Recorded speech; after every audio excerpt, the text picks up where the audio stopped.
ஒரு அழகான கடற்கரை கிராமம். அங்கே மாணிக்கம் என்ற மீனவர் அன்றைய நாள் பிடித்து வந்த நண்டுகளை ஒரு பெரிய வாளியில் வைத்திருந்தார். அந்த வாளிக்கு மூடி எதுவும் போடப்படவில்லை. அந்த வழியாக வந்த சந்தானம் என்ற வழிப்போக்கர் வாளியில் நண்டுகள் நெறிந்து கொண்டிருப்பதை பார்த்தார்.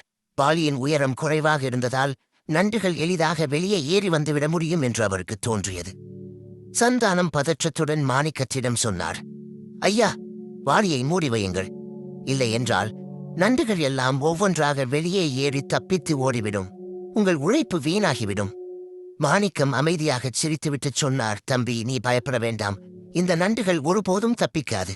நான் மூடி போடாமலேயே இதை சந்தைக்கு கொண்டு போய் சேர்ப்பேன். சந்தானத்திற்கு புரியவில்லை. அது எப்படி சாத்தியம்?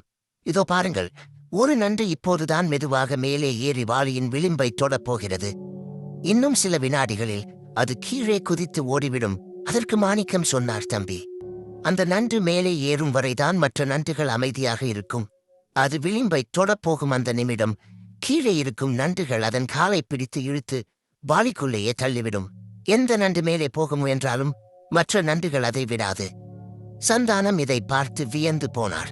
மாணிக்கம் தொடர்ந்தார், இது நண்டுகளுக்கு மட்டுமல்ல தம்பி, சில மனிதர்களுக்கும் பொருந்தும். இதைத்தான் நண்டு குணம் என்பார்கள்.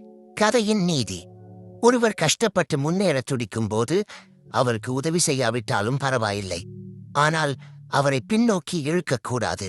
மற்றவர்கள் வளரக்கூடாது என்று நினைப்பவர்கள் தாங்களும் வளர முடியாமல் அந்த வாளிக்குள்ளேயே தங்கிவிடுவார்கள். ஒற்றுமையும் மற்றவர் வளர்ச்சியில் காட்டும் மகிழ்ச்சியுமே ஒரு சமூகத்தை முன்னேற்றும். இந்த கதை உங்களுக்கு பிடித்திருக்கும் என்று நம்புகிறேன். இது போன்ற குட்டி ஸ்டோரிஸ்களை பார்க்க எங்க சேனலை சப்ஸ்கிரைப் பண்ணுங்க.